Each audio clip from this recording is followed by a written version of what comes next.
Greetings, I'm Sukriti Paul, a former employee at the Indian Institute of Science, Bangalore. Our presentation is titled Fully Automated Semantic Segmentation of Wireless Capsule Endoscopy Abnormalities. My co-authors are G. Hanita Devi from the PVP Siddhartha Institute of Technology, Professor Chandrasekhar Silamantula from the Indian Institute of Science, Bangalore, and Dr. V.R. Mujib and A.S. Prasad from the Command Hospital Air Force, Bangalore. This slide gives an overview of the presentation. I shall start by discussing the WCE procedure, the semantic segmentation problem statement, and related prior work. Thereon, I will be speaking about the proposed method and architecture for semantic segmentation of wireless capsule endoscopy abnormalities. We will also visit our novel idea of grouping WCE lesions prior to segmentation. Lastly, let me walk you through the validation results on publicly available datasets. Wireless capsule endoscopy is a medical procedure that is performed with a miniature capsule containing a tiny wireless camera.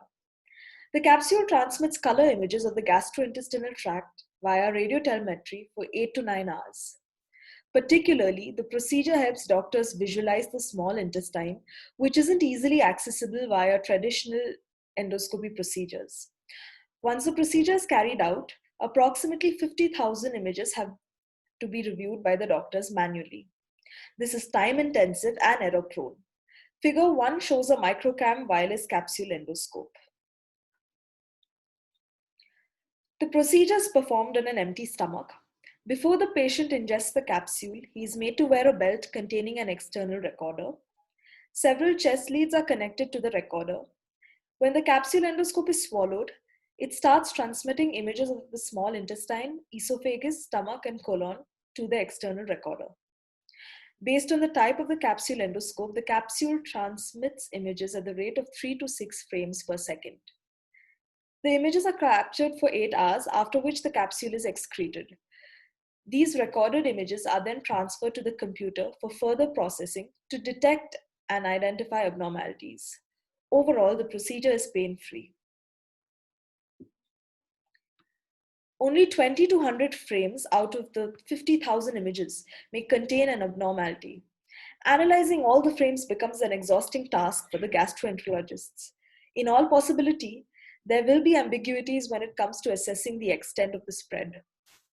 Therefore, we propose a method for automated semantic segmentation of 8 wireless capsule endoscopy abnormalities. Our work is the first of its kind for the lesions in the KID datasets. As you can see, figure 3 depicts the binary segmentation map of a bleeding image post-semantic segmentation. We have used the KID datasets created by D.K. Iacovidis et al. For our experiments. We use 171 RGB images from the dataset and their corresponding expert annotations. Out of these, 111 images correspond to abnormal samples. Figure 4 shows sample angiocatasia input image and its corresponding annotation. The white and black regions in the label correspond to abnormal and normal regions, respectively. The 8 abnormalities taken from the KID dataset are shown in figure 5. The abnormalities are angiocatasia, apthe, bleeding, Kyolus cyst, lymphangiecatasia, polypoid, stenosis, and ulcer. A majority of the works are related to the detection and classification of wireless capsule endoscopy lesions at the image level. Only a handful of these present segmentation of wireless capsule endoscopy abnormalities. Gia et al. Use support vector machines and fully convolutional neural networks for the segmentation of blood regions. Ghosh et al. Use SegNet to segment the bleeding image frames. Ours is the first paper where we perform the semantic segmentation of wireless capsule endoscopy lesions using the KID dataset for 8 wireless capsule endoscopy abnormalities. Semantic segmentation is the process of linking each pixel in an image to a corresponding class label that is normal or abnormal. It can be perceived as a pixel level classification used in image analysis. In order to assess the model performance, we compare the annotated maps and the output segmentation maps. The performance metrics have been presented in this slide. We draw our inspiration from the UNet architecture proposed by Ronenberger et al. It is an autoencoder-decoder-like architecture comprising a contracting network and an expanding network.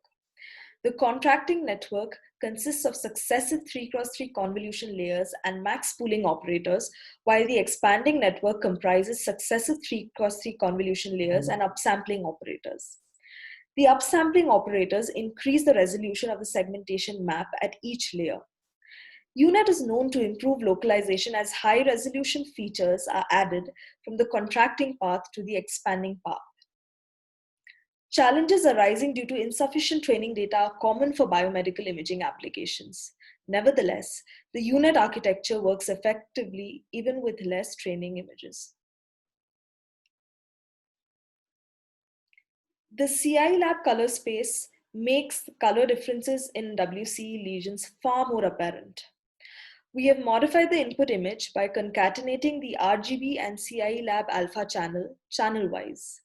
The learning model is fed with a 4-channel input as shown in figure 6. We have used 45 training images per abnormality. Let's look into the implementation details, which resemble those of the standard UNet. We have trained the model for 50 epochs at a learning rate of 1e-4, used an Adam optimizer, and our weighted loss function makes use of the binary cross entropy. Let me take you through the 4-channel UNet architecture. The learning model is provided with a 4-channel input that passes through the contracting path.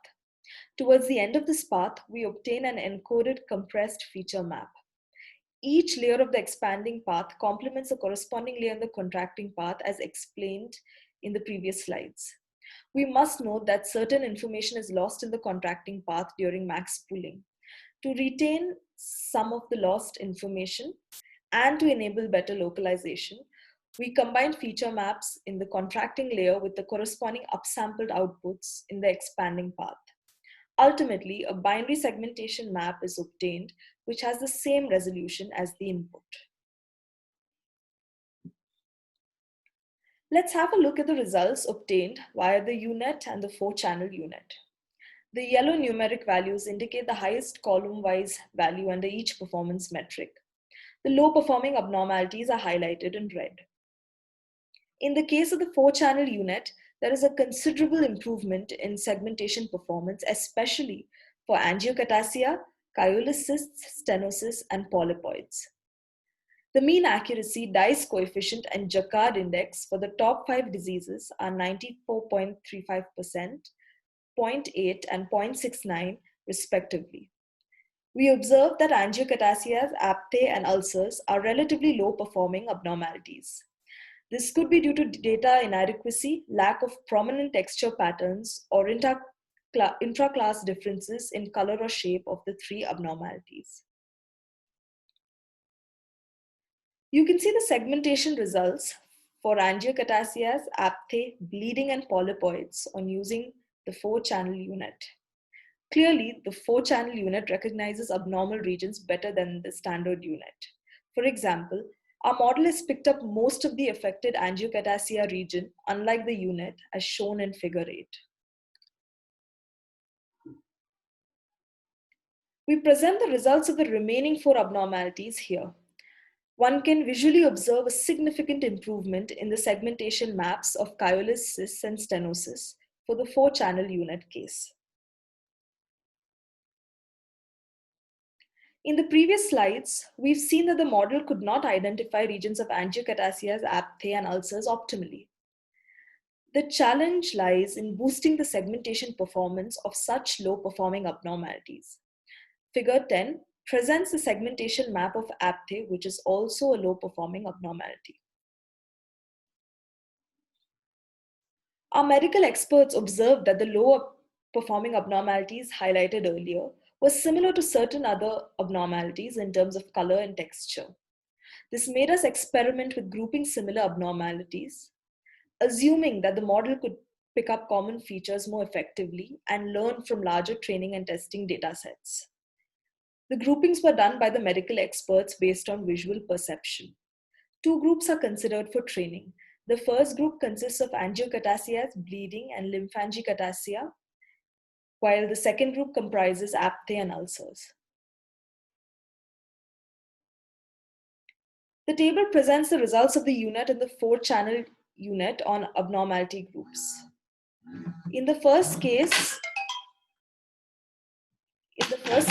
angiocatasia, bleeding, and lymphangiectasia images are grouped during the training stage.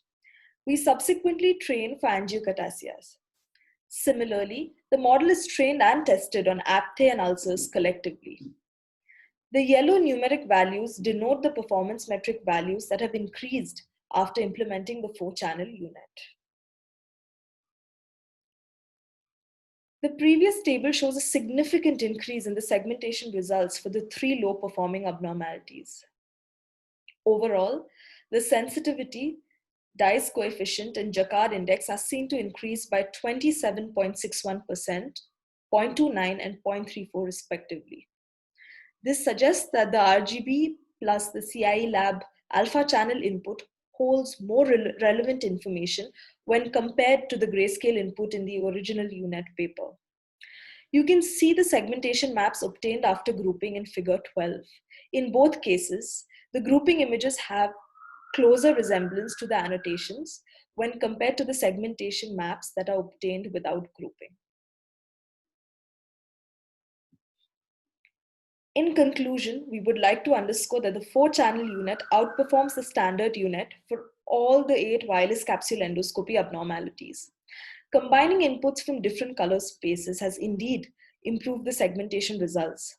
Via experimentation, we observed that the CI lab input coupled with the RGB input yields good results for WCE lesions. We have also achieved a remarkable increase in the segmentation of low-performing abnormalities by using a novel method of grouping the abnormalities.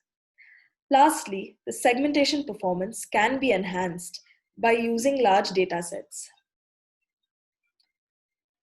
We would like to thank Professor D. Iacovidis and his team for providing us with the KID datasets.